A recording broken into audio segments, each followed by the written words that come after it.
Bismillahirrahmanirrahim. This is Amna and today we will discuss about Treaty of Versailles. Topic start करने से पहले एक छोटी सी अच्छी सी बात मैं आपके साथ डिस्कस करूंगी. जितना बड़ा मकसद होगा उतनी ही बड़ी आपकी कुर्बानी होगी. सो अब स्ट्रेट अवे अपने टॉपिक पे आते हैं. Think about this.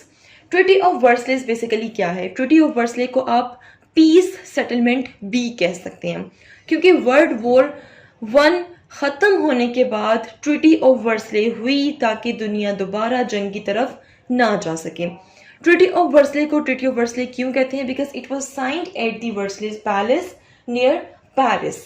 Several month negotiations होती रही at the Paris peace conference. उसके बाद जाके ट्रीटी ऑफ वर्सले फाइनलाइज हुई.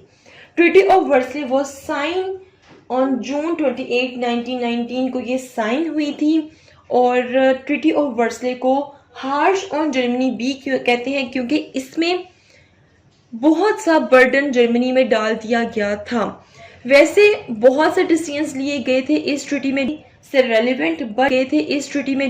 रेलिवेंट बट मज़े की बात यह है कि इस ट्रीटी में जब साइन करनी थी तो जो कॉन्फ्रेंसेस हुई थी उसमें जर्मनी को बुलाना किसी ने गवारा ही नहीं किया था. ठीक है. This treaty was based on Wilson's 14 points. ये जो ट्रीटी है ये बेसिकली वुड्रो विल्सन के 14 पॉइंट्स पे बेस करती है.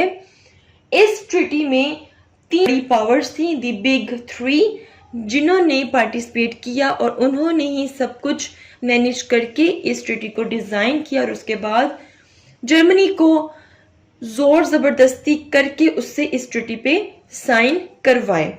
अब द बिग थ्री ये 3 पावर्स कौन कौन सी थी? यूनाइटेड स्टेट्स से वुड्रो विल्सन चाहते थे कि पीस लेके आया जाए दुनिया में. ग्रेट ब्रिटेन से डेविड लॉयड ये चाहते थे कि जर्मनी पे करे. देन फ्रांस से जॉर्ज क्लेमेंसी ये चाहते थे कि फ्रेंच की वो मिले. Okay, now what are the causes of treaty, या आप कह सकते हो what are the purposes of treaty. ठीक है. सबसे पहले European leaders want revenge on Germany. European leaders क्या चाहते थे कि वो बदला लें जर्मनी से. ठीक है. Second, to ensure Germany would never again pose a military threat to Britain और फ्रांस. और ये इंश्योर करना चाहते थे कि दोबारा से जर्मनी ये जुर्रत ना करे कि वो ब्रिटेन या फिर फ्रांस पर अटैक कर सके. ठीक है. टर्म्स एंड कंडीशंस क्या थी ट्रीटी की? Terms of the treaty territorial terms थी, कुछ मिलिट्री कंडीशंस थी, कुछ फाइनेंशियल एंड इकोनॉमिक कंडीशंस थी. तो टर्न बाय टर्न हम इन तीनों को देखते हैं. स्टूडेंट्स, ये मोस्ट इम्पॉर्टेंट स्लाइड है. सबसे पहले हम देखते हैं कि क्या क्या चेंज आया जर्मनी में इस ट्रीटी के बाद. टेरिटोरियल चेंज देखते हैं. New Nations formed. मैंने आपको बताया था कि ये जो ट्रीटी है ये वुड्रो विल्सन के 14 पॉइंट्स पे बेस करती है. तो वुड्रो विल्सन का एक पॉइंट ये भी था कि अब नई नेशंस बनेंगी, तो उसकी बेस पे बहुत सी कॉलोनीज जोन से थी जर्मनी की, उनको अलग करके डिफरेंट स्टेट्स को दिया गया. So Germany lost 10% of its land, 12% of its population and 16% of its coal fields and also half of its iron and steel industry. इससे आपको क्या नजर आ रहा है? इससे आपको नजर ये आ रहा है कि जर्मनी का बहुत ज्यादा लॉस्ट हुआ. जर्मनी का ही एक इलाका अल्सास लॉरेन फ्रांस को दे दिया गया. उसके बाद Rhineland was turned into a demilitarized zone. Rhineland को डीमिलिटराइज करने का हुक्म दे दिया गया.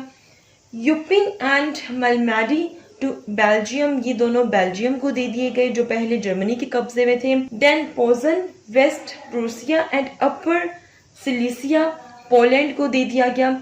इस तरह आप देखिए तकरीबन 10% जर्मनी की लैंड उससे ले ली गई, छीन ली गई इस ट्रीटी के अकॉर्डिंग.